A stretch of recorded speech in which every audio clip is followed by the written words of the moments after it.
gouvernements ont systématiquement raté. D'ailleurs, cette politique-là n'était pas celle qu'ils cherchaient, la preuve.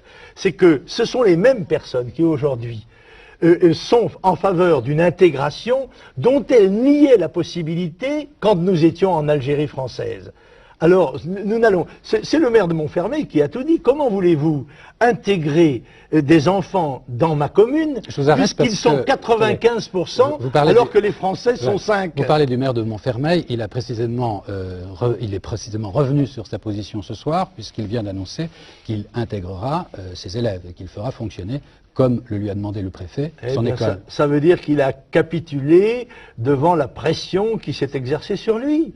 Mais ce qui vient de s'arrêter à Montfermeil naîtra ailleurs, puisque la France ne pourra pas faire face au phénomène qui consiste à faire entrer chaque année 250 000 étrangers nouveaux. Ce que les Français doivent savoir, c'est que nos gouvernements, ou sont complices de cette politique, ou sont impuissants, ce qui est peut-être la plus grave accusation que l'on puisse lancer à un pouvoir. Car depuis 1974, à l'exception de 81-82, tous les gouvernements se sont prononcés pour la fin de l'immigration. Mais ils ont été parfaitement incapables de l'imposer pour une raison simple.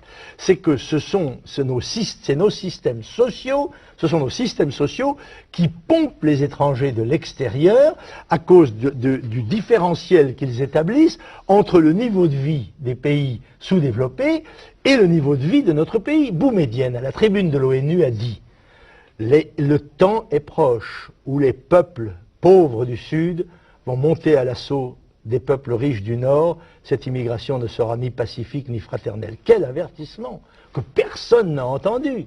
Et aujourd'hui, on constate, comme pour le sida, comme pour la drogue, comme pour beaucoup d'autres problèmes, que j'avais raison en disant des choses vraies, mais qui choquaient parce qu'elles heurtent une certaine convention de l'établissement. Elle oblige à la lucidité et au courage, et notre société politique décadente, je crois, n'en est plus capable.